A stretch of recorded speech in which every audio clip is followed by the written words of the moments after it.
live from the O'Hara Construction Studio in downtown Jackson. It's the Bart Hawley Show. I'm David Rice, inviting you to join Bart and his guests. Supervisor of Blackman Charter Township, Pete Jansek. From the Grass Lake Area Chamber of Commerce, Larry Memmer with from Grass Lake Downtown Development Authority, Mitzi Kors. The City of Jackson Parks and Recreation Department, Alexa Markham.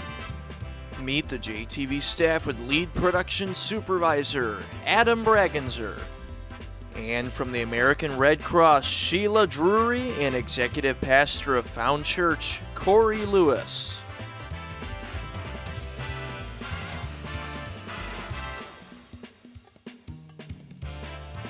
And now, here's Bart. Thank you very much, David Rice, and welcome to the show. Good afternoon, everyone. Thanks for tuning in on this wintry Tuesday afternoon, the 14th of January. Our temperature is 17 degrees and the wind chill is 11. And snow showers continue to fall. Throughout the afternoon, we'll see less and less of the snow, but the winds will be picking up. Our winter weather advisory remains in effect until 7 p.m. today, and that is because with the snow showers, cold temperatures, and increasing winds, road conditions will be slick. So take it easy as you make your way out and about. Our overnight low tonight, 16, so right about where we are right now. Wednesday, cloudy and a high of 22. Thursday will be near freezing with cloudy skies. Friday, partly sunny for the first time above freezing. 35 for a high with some sunshine and some melting. And for our weekend, snow showers possible on Saturday and Sunday. Martin Luther King Day, mostly cloudy, and it is going to be perhaps the coldest day of the year so far. A high on Monday of only 12 degrees. There you have it. Our weather presented by Kelly Express. Have you been to the new Kelly Express yet?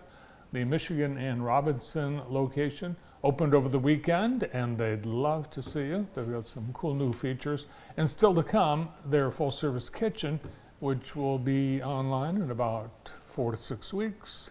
Kelly Express has great pizza specials at South Street, Jefferson Road, Napoleon, Grass Lake, and County Farm Road. And this month, you can get a specialty pizza, large, and it comes with an order of breadsticks, also large, all for $24.99 at Kelly Express. Glance outside shows us the snow showers continue. And it looks like the streets are pretty clear. What do you think, Brendan? Have you been out and about? I have not. I've been sticking to the studio today, but yeah, drive safe. Yeah, drive safe. But I would say most of the main roads have been treated in some way. They look wet. Today is January 14th. We're nearing the halfway mark of the month already. It is International Kite Flying Day, which makes absolutely no sense unless you're in Australia. It's National Dress Up Your Pet Day. Of course, people typically do that at Halloween or Christmas. National Hot Pastrami Sandwich Day. Not all that popular in the Midwest, but the Northeast, they love hot pastrami. Also, Montreal is one of the hot pastrami capitals. It's Organize Your Home Day, and it's the Feast of the Ass. So, yes, we are celebrating, no, not someone that works at JTV. The Feast of the Ass was a Christian feast during medieval times, mainly celebrated in France, and it celebrates all the donkeys of the Bible, especially the one that was believed to have brought Jesus and his family into Egypt after Jesus' birth, during which, known as the flight to Egypt, not not so much for the night that Jesus was born, because there were donkeys and asses there as well.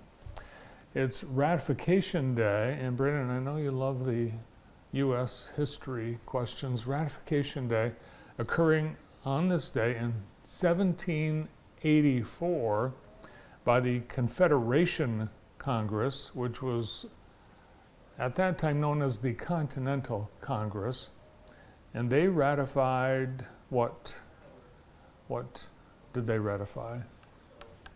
Ratification Day.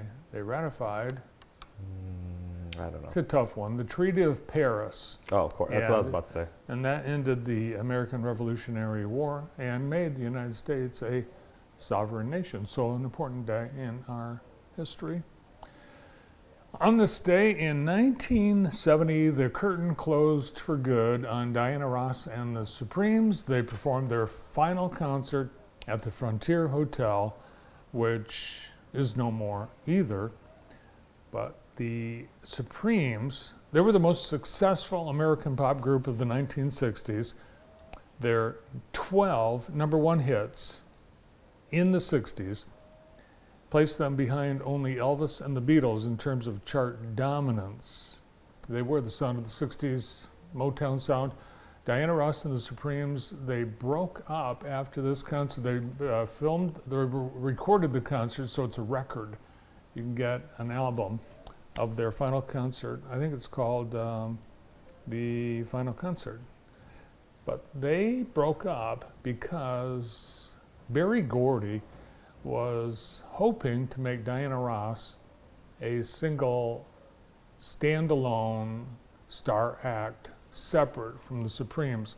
So over time, he elevated Diana Ross to have actually name in the title. It went from the Supremes to then Diana Ross and the Supremes. He actually changed Diane Ross's name to Diana. You like the sound of it. So once Diana Ross became the lead singer, the rest of the Supremes said, I think that's pretty much it. And it was.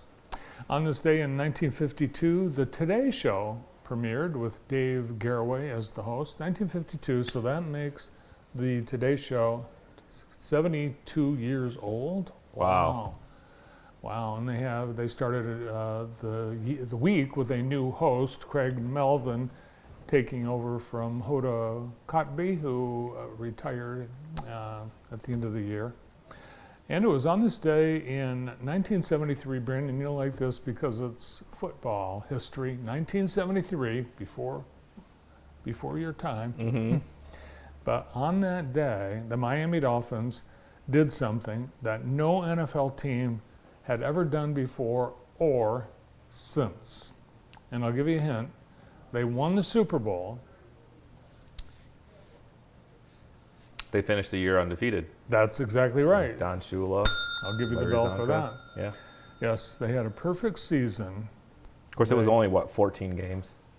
Well, But it's still perfect. It was 17 Oh, with the the playoffs, Super the Bowl Super Bowl. playoffs. It was Okay. 17 games. And interesting that I didn't realize this, but the Dolphins beat Washington, then the Redskins, 14-7. But in the final 2 minutes, the Dolphins were up 14-0. And Don Shula decided, wouldn't it be cool if we capped our 17-0 season with a score of 17-0? So Garo Yepremian was set out it was a fourth down. They decided to go for the field goal, and it was blocked. Not only was it blocked, but Washington ran that blocked field goal back for a touchdown. So the final score was 14-7 instead of 17-0. So it kind of bit them. Yeah. Yeah. All that happening on this January 14th in our past, now to today and our future. In the J, brought to you by Experience Jackson. And a vintage sign of Gilbert Chocolates hanging in the window at Gilbert Chocolates downtown. And tonight at 6 p.m., the Jackson County, Michigan Historical Society invites you to a free, engaging presentation on the rich history of one of Jackson's most beloved local businesses, Gilbert chocolates. I might go. Yeah, I hope maybe there'll be some free chocolate. But this event is at the Carnegie branch of the Jackson District Library. It's at 6 p.m. It's free, and all are welcome to attend. The owners of Gilbert Chocolates will guide you through the fascinating story of their iconic confectionery business, which has been a staple in our community since its founding in 1900. Their 125th anniversary year beginning. So check that out tonight. Also downtown tonight we have Nerdy Pop Trivia Night at Agma Brewing Company, a fun-filled meet and mingle trivia night starting at 6:30 p.m. hosted by Cody from Lockwood's Loot. The evening features 3 rounds of thrilling pop culture trivia, perfect for solo players or teams. Come on down to Agma, 6:30 till ? At 129 East Michigan Avenue downtown. And going on at Jackson College this week is college catch-up time. For those of you interested in starting the next winter semester at Jackson College, if you've been away from school for a while and want to get up to speed on the college experience, all the things that are available to you at Jackson College, they invite you to the free college catch-up workshop. The next one is at 3 o'clock this afternoon, happening at the Jackson College Center for Student Success in Walker Hall on Central Campus. Check it out. All are welcome. And then get signed up for college classes. Winter semester getting underway next week at JC. I think some things have started this week, more next week. The City of Jackson announced this morning that they are going after the deer in Ellisharp Park. As you know, our community has more than its share of deer, and they are inundating the neighborhoods around Ellisharp Park. So residents are advised to stay out of Ellisharp Park and golf course during these times and days. This Friday, from 5 p.m. till 5:30 a.m. Saturday. Again on Saturday from 5 p.m. to 5:30 a.m. on Sunday. And then the third block is from 5 p.m. Sunday to 5:30 a.m. on Monday. The park and golf course will be open to residents when harvest activities are not taking place during daytime hours on Saturday and Sunday, but the rest of the time it's closed. Only authorized personnel will be allowed in the park. The city is working with the Department of Natural Resources and a local contractor to conduct the harvest, and they are hoping to call up to 80 deer. No extra hunters are needed. They've got it all planned. The streets also will be closed throughout the park. The venison from the harvest will be donated to the Emmanuel Lutheran Church's food pantry for distribution to the community. The last time they did this was in 2016, and it was successful. At that time, they were able to call just over 100 deer from the park. So Parks and Recreation Department is doing this following community input and feedback from the community. We've got great water every day here at JTV in the County National Bank Green Room from Tri-County Water, serving our community since 1966, thanks to Tri-County Water. Our sponsor of the day today is Paragon Charter Academy. Paragon, we appreciate your sponsorship and partnership. Paragon providing quality education at their charter academy on McCain and Robinson. Thank you, Paragon Charter Academy. We've got a great lineup of guests today. Thanks so much for the guests who are braving this cold and wintry weather to be with us today. Starting off with Pete Jansek, supervisor of Blackman Charter Township. They've got exciting news for parks and recreation facilities in the Charter Township. Larry Memmer is the head of the Grass Lake Chamber of Commerce. He'll be here today with the new director of the Grass Lake Downtown Development Authority, Mitzi Coors. They've got some exciting things happening in Grass Lake. Alexa Markham will be here from Jackson Parks and Recreation. She's working on the next daddy-daughter dance. Meet the JTV staff continues with Adam Bragenzer.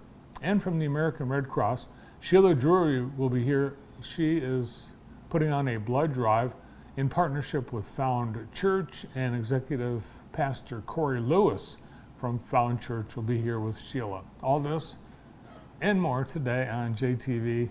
Nice to have you part of our show, and we begin after these words.